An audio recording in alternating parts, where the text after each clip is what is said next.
Hi, welcome back to our fifth and final week of Better Than, our small group study through the book of Hebrews. Now, we've been looking at all the different dangers that the author of Hebrews warns us about.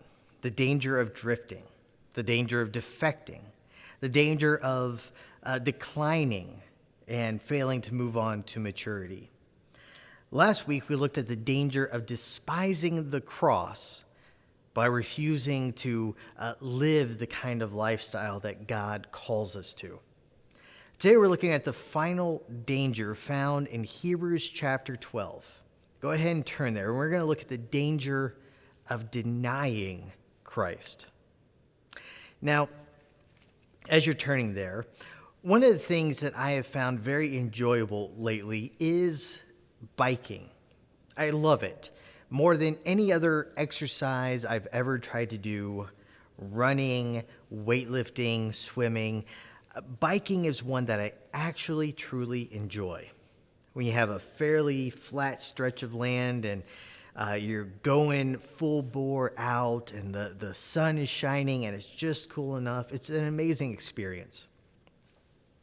One of the places I've biked around the Greencastle area is the Vandalia Trail, which, if you're not familiar with it, it's I believe, an old railroad bed that goes from Greencastle towards Plainfield, somewhere in that direction. I didn't make it all the way through to the end of the trail. But one day I did try it out, and my goal was to go 12 miles that day. 6 miles out, 6 miles back. I was really going to try to push myself. Now, for some of you avid bikers, that may not seem like a lot, but for me, it's a big deal. It's a big milestone I'm working towards. So I hit the Vandalia Trail, and I go. It's the first time I'd ever done it. So I get about 5.5, 6 miles, and then I remind myself, okay, I was feeling good, and maybe I could have kept going. I had to remember, I got to go back. If you've ever been on Vandalia Trail, you know there's a few times the trail passes through a town, and there's a chance you could stop and get some help if need be. But there's other places on the trail where if you have a broken tire or something happens, you just have to suck it up and get to the end, because cars aren't going to come and rescue you. Now, obviously, I did make it back that day, back to Greencastle and back home. But I mention that because of what we're going to talk about today. And that is the major theme of the book of Hebrews, which is endurance. Enduring all the way to the end. Because ultimately, that is what was lacking among the Christians that the author was writing to. The endurance to make it all the way, because otherwise they wouldn't be looking back at their past and saying, this persecution is too hard, let's go back. The author throughout this entire sermon is calling them to endure, because Jesus is better than anything else. You have your Bibles open, Hebrews chapter 12. Let's check out this last warning here. Starting in verse 18, for you have not come to what may be touched, a blazing fire and darkness and gloom and a tempest, and the sound of a trumpet and a voice whose words made the hearers beg that no further message be spoken to them. For they could not endure the order that was given, if even a beast touches the mountain, it shall be stoned. Indeed, so terrifying was the sight that Moses said, I tremble with fear. But you have come to Mount Zion, to the city of the living God, the heavenly Jerusalem, and to innumerable angels in festal gathering, and to the assembly of the firstborn who are enrolled in heaven, and to God, the judge of all, and to the spirits of the righteous made perfect, and to Jesus, the mediator of a new covenant, and to the sprinkled blood that speaks a better word than the blood of Abel. Now, what is the author talking about there? Well, he's setting up a contrast between two mountains from the Old Testament.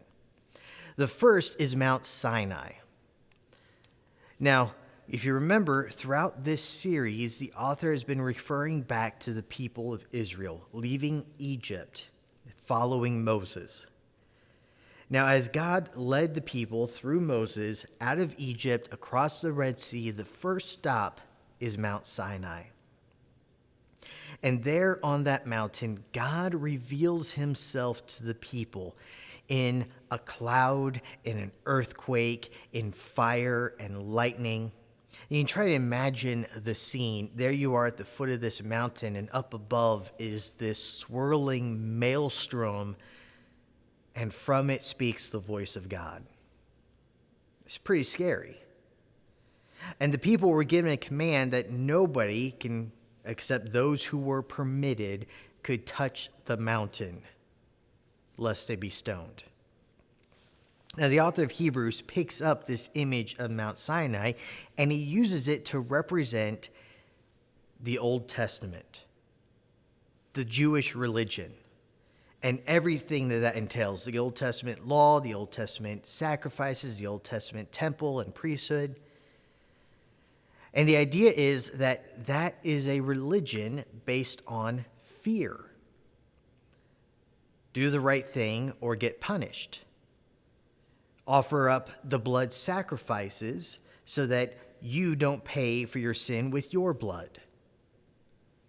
Now, in contrast to this, let's not necessarily focus on the Jewish religion. Let's just talk about religion in general. Any man-made religion that tries to make us jump through hoops to get to God. In contrast to religion, we have the gospel, represented here in this passage by Mount Zion, the city of the living God, the heavenly Jerusalem, with the angels and the saints who have gone before us, and especially Jesus, the mediator of the covenant. You put those two images together: Mount Sinai, scary, a bunch of rules, don't touch it or you're going to die, versus Mount Zion, with God welcoming us in. Because of the sacrifice of Christ, we can enter and approach the throne of God. This is the gospel of grace, the gospel that says God loves you just as you are. Now, like last week, we have to remember that, yes, we are saved by grace, but not so that we can just go around sinning like crazy, ignoring the voice of God and being jerks to whoever we want. No. We're not saved by our works, but we are saved to a new life, to become and to grow into the image of Jesus. So listen to what the author says in verse 25 of Hebrews 12. See that you do not refuse him who is speaking. In other words, don't deny Jesus. See you not refuse him who is speaking. For if they did not escape when they refused him who warned them on earth, Moses, much less will we escape if we reject him who warns from heaven, Jesus. At that time his voice shook the earth, but now he has promised, yet once more I will shake not only the earth, but also the heavens. This phrase, yet once more, indicates the removal of things that are shaken, that is, things that have been made, in order that the things that cannot be shaken may remain. Therefore, let us be grateful for receiving a kingdom that cannot be shaken, and thus let us offer to God acceptable worship with reverence and awe, for our God is a consuming fire. Now, the author of Hebrews here is touching on a topic that scholars call eschatology. Eschatology means the study of last things. And the idea is that even as God shook the earth with his voice at Mount Sinai, there is coming a day when he will shake the earth once more. And this time, when he shakes the earth, it will be over. Things that are not meant to last are going to be brought down. We see a better picture of this in the book of Revelation, another very difficult and sometimes very scary book. But the idea is that there will be a new heaven and a new earth, and that we who belong to Mount Zion, who have accepted the sacrifice of Christ on our behalf, we who can now call God Father, we are part of this kingdom that will never be shaken, that will endure through whatever the turmoil of the last days ends up being. Listen to what the author of the book of Revelation writes in Revelation 21, verses 1 through 8. Then I saw a new heaven and a new earth, for the first heaven and the first earth had passed away, and the sea was no more. And I saw the holy city, the new Jerusalem, coming down out of heaven from God, prepared as a bride adorned for her husband. And I heard a loud voice from the throne saying, "Behold, the dwelling place of God is with man. He will dwell with them, and they will be his people, and God himself will be with them as their God. He will wipe every tear from their eye, and death shall be no more. Neither shall there be mourning, nor crying, nor pain any more, for the former things have passed away."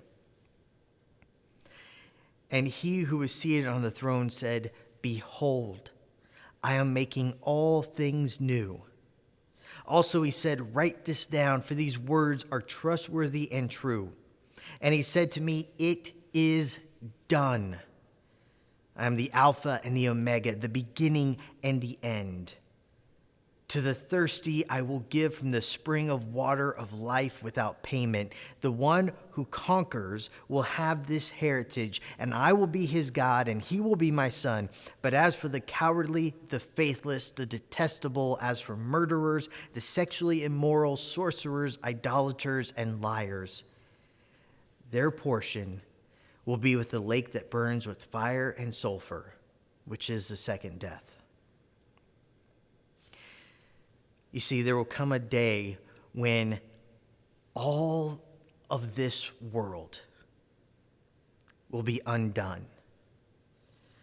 And especially all of that's part of this world that is part of the rebellion, that's part of sin, death, grief, mourning, sorrow. All of that is going to be unmade. And we will dwell with God for all eternity. That is our hope. That is what we're looking forward to. That is what is in store for the people of God. But in the meantime, as we live here and now, we need to remember life is going to be hard. Life is going to be stressful. Life will sometimes bring persecution for the people of God. There will be spiritual warfare. There'll be all kinds of things. But let us not refuse him who speaks. Let us not deny Jesus. There's no going back. There's nothing back there. Not in your past addiction, not in your past sin, not in your past other religions that you've left. There's nothing back there. So let us look forward to the day to come when God makes everything new. And the meantime, and here's what I want to leave you with in this whole series, Hebrews 12:3. Consider him who endured from sinners such hostility against himself that you may not grow weary or faint-hearted.